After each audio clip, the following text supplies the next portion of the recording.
Hello everyone, Jack here with another video. And this is the top from the this is my rating of the races in the game from worst to best. The races in GTA 5 that you can do in multiplayer only. I'm not counting Arena War because not counting Arena War itself. But I will count the I will not count the Wreck-It mode on Arena War because that's considered Arena War, not a race. So I'm not counting that. Anyway, hope you enjoy the video and let's get started. Just bear in mind this is my own opinion and might be a fact depending on what you think. At least the first three might be more of a fact or opinion, but you know, it's just my opinion, so don't take it seriously. So let's get started. The first one is the worst races, the pursuit races. The pursuit races it's an okay concept on paper, and it's still okay today. There's only one problem, and if you see here, it requires 4 players. Yeah, 4 players to do a pursuit race. Like, seriously. And now if you see here, this is a recreation of what I made. It's called Police Chase Expert, and this is what technically what it is. It's embarrassing that they made this race existed. Like, why does it exist? I know it's a fun race at some points, but it requires 4 players. That's the dumbest thing Rockstar has ever done to this race. So this race will probably get old very quickly, and it's because of Rockstar being stupid when they made this race. Probably because of the reputation for that. But this can be easily recreated. All you have to do is have a start point in the military base, then have yourself get jumped out of the military base, then finally and then you make sure you have wanted levels on, and that's it. That's all it is. So yeah. The worst race, in my opinion, is pursuit races, just because the required amount of players is 4. And bear in mind, this is an all-VO, not a team. So it just makes no sense why it requires 4 players at all. And there's no elimination, so if you do get killed, you just respawn normally. So again, still no reason why it has 4 players. So yeah, that one that is actually better than pursuit races is the target assault races. These used to be the worst races in GTA 5 so far, until the pursuit races came in. I'm not going to do a race on these because it requires 4 players, which is the reason why this is the second worst. And the target assault races, it's a 2v2. So at least it's better when it comes to facing off, and not requiring 4 players just to do a single race. I mean, come on. So yeah, this is the second worst race I've ever seen, requiring 4 players and not 2. If it required 2, this will be at least not part of this, probably not part of this list, maybe. Might be better than street races though, which is next, and again, same problem as the pursuit races, but the problem is halved. It requires 2 players to begin, and this is even easier to recreate than the freaking pursuit races. I mean, seriously. Who makes these races? Who's the dumbo at Rockstar that thinks these races should exist and have it this much amount of players? And by the way, this is the recreation I made, which it's just pretty much painfully, for me, easy to recreate. The only exception is the props they use, because it's street race, not anything else, and the shortcuts are painfully obvious for circles. In the actual street race, it is grayed out, but if you remove the grayed out checkpoints, you can't tell me that this is not exactly the same. I mean, come on. Anyone can recreate this race and it will be 10 times better. Just straight away. Bear in mind, this is not really a good example of the checkpoints though. Ignore this. Ignore the checkpoints here, because again, I just created this race pretty quickly. But you know what I mean, if you can just recreate this way, recreate a street race so easily. Bear in mind the grayed out checkpoints don't exist and swaps, but if Rockstar didn't have those two going for them, you can't tell me it's exactly the same as this. Like, sorry. You can't tell me otherwise.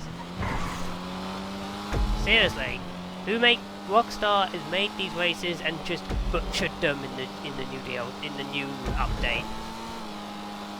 They just butchered it.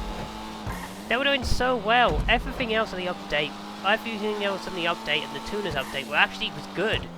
Everything just seems alright, but these two races just don't seem to belong in a DLC like this. Or actually, no. Scratch that. To belong in the races category. Just doesn't feel right. At least Target Assault had its own, like, list. But this is just bad. This is just bad. How they make it as that and not a separate menu so we know not to do where the crappy races are. That's why I say, in my opinion, if you do not, please don't correct me, because, again, you're not going to help, it's not going to work. It requires 2 players, this one, and the pursuit races require 4. So you literally can't argue with me with that. And the races over, the next races over here is action. The races past this point is actually good. And not just, not lazily put together. And by the way, I forgot I am judging by accessible playing and how fun they are and how creative you can be with it.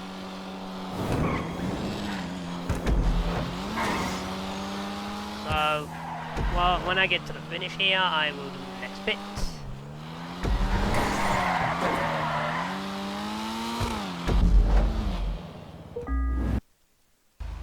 Alright, the next one is a good one, but the creativity on this is not good. It's the Arena War races. These count as races if you choose to race one, because it actually acts like a race. A GTA race, specifically. Not Wreck-It, which is an elimination race. Which if you die, you get blown up. I'm only focusing on this because the Arena War Wreck-It, I'm not counting as a race mode. The creativity for this is bad. Their props are better than the normal reload, but the reason it's down this low is because the location you put it. It's just not really good. And even worse is these Arena War cars cannot be used in any other races apart from a transform race where you transform into that car, which is just not really good, to be honest. I mean, come on. But at least it is okay, because it is a new area to race on, but you can only use Arena War cars. That's why it's less slow, but it is still good to do. It's still good there. You don't get Arena War points, that is exclusive to the ones that require points. But still, pretty good.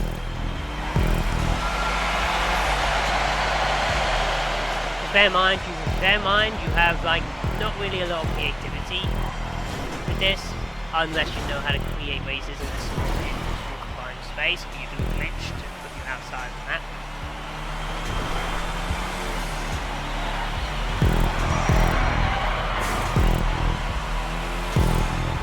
But yeah, that's technically all I have with it. Anyway, let's get to the next one.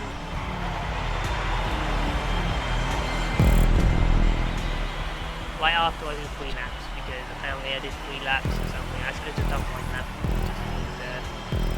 But oh well. Bear in mind, you are able to use your guns, your swords, vines and that. They're all unlimited, you don't have to, and there's no reload time. Bear in mind the location. Oh yeah, you can even choose when the traps go off once you fly over them. It could be instantly as soon as you over them, or even a few seconds after. So at least you can make a pretty good avoid everything race, where if you touch something you don't really gonna take damage. And here comes the next one.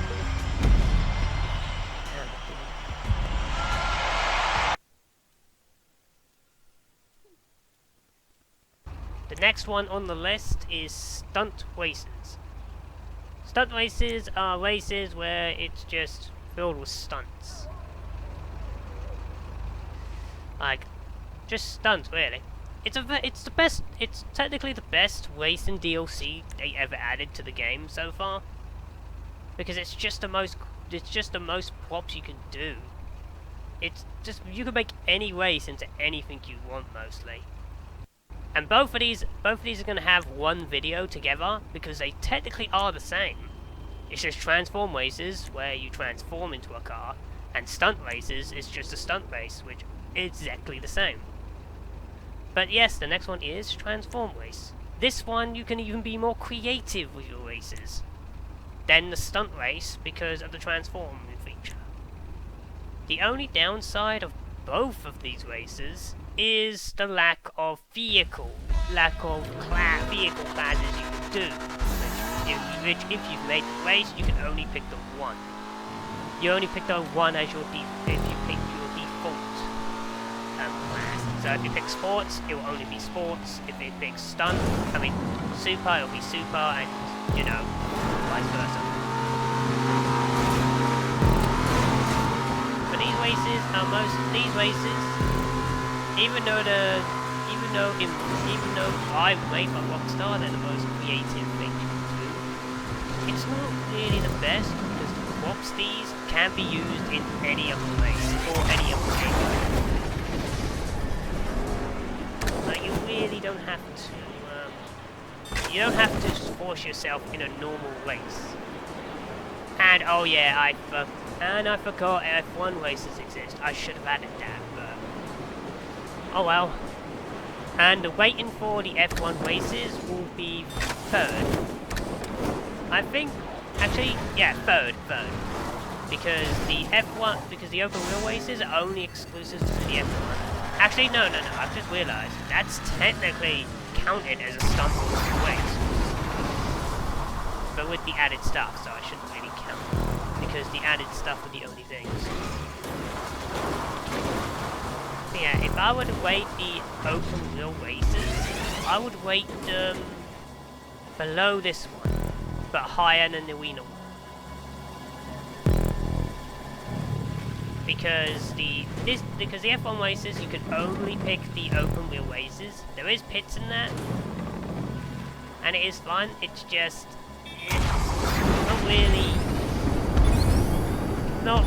it's kind of hard to actually make races revolve in F1 cars. Whilst other races, well, you can just make it so you can race it just without the damage. But out of all the races I know of, they put the most effort in the F1 races by far, because of the wheels and the damage and the wings and that. So it's very creative. The transform races, they put a good amount of effort into this one. But I'm still saying the F1 car one might have been the most best one in terms of effort, because they actually have way more stuff to go. As in, there's tyre, you have to keep an eye on your tyres, there's a pit stop, and you can even do it as a stunt race as well. Well, I mean, like, you can actually turn the whole F1 race into a stunt race itself. But as that's as I thought it was counted as a stunt race, as in, like, it could just be restricted vehicle, I didn't put it in. Back to the transform races and stunt races. Transform races are better because you can. There's more creativity with it, whilst the stunt races are best for one car only. So in the transform races, you can force everyone into a NASCAR and have the pits. Well, you turned into a utility vehicle or something.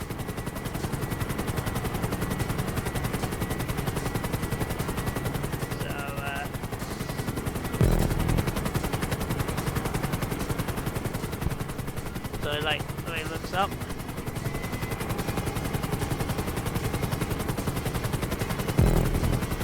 But yeah, one else thing to say here. But what I did with the transform races, you can pick any vehicle to be transformed into, and any vehicle, okay, almost any vehicle. Right, I'm just gonna say mostly any vehicle in the race. So you can turn it into you can turn from a supercar into a sports car, but again, it's only restricted to whatever sports car you pick. Or you can pick a Faggio at the very end, or a golf cart. Like, seriously.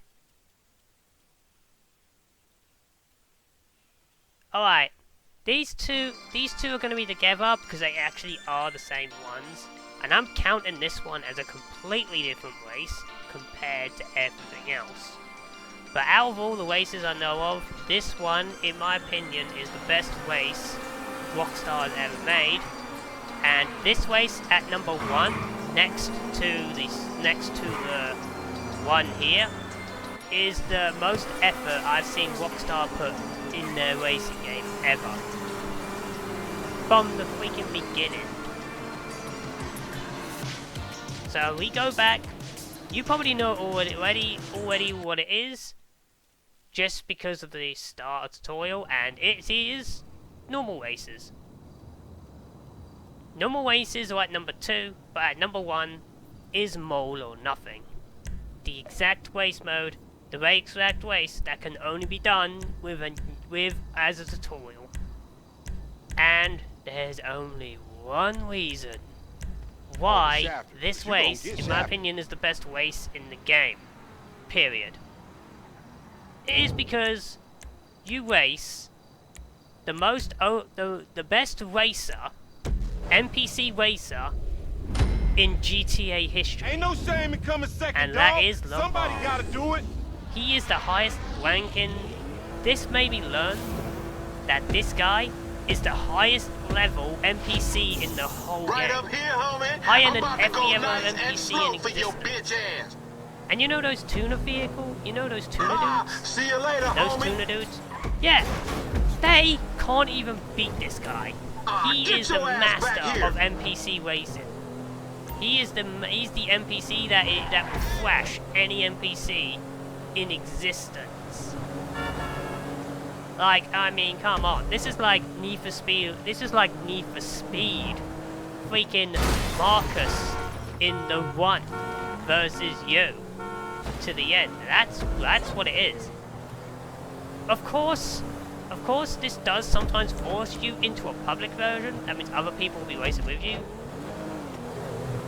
But if you're able to get this alone like this, which you can, trust me, you're gonna have a pretty good time. He does cheat a few times, but other than that, it doesn't really matter.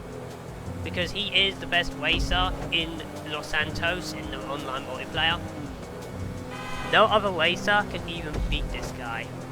No other racer, NPC-wise, is actually going to beat this guy. If you think an NPC like Franklin and Trevor, or even Michael, Trevor, and even Franklin, if you think them NPCs can beat this Lamar, you're sadly mistaken. Because again, they don't race you, and all the car meet dudes, they're just showing off, even though they've got no driving skill. If I had the ability to race this guy again in any other race, I freaking will. Because it's just fun, and he is the fastest racer in Los Santos. In the multiplayer game, he is the fastest racer in Los Santos. if you think he's actually not good of a racer, then think about it. Think about what multiplayer has to offer. Have you ever raced an NPC that's not just him running away? Well then. But yeah, that will do. That is the last one, and that will do it. And by the way, the normal races, you can turn it into a stunt race technically. So that's why it's rated #1 as well. But anyway, that will do for now, and I hope you enjoyed. And before I end off, Lamar, your new missions might be trash, but you, in fact, in multiplayer, you are the fastest NPC in existence. And no other NPC can actually take that away from you. I hope you enjoyed, and goodbye.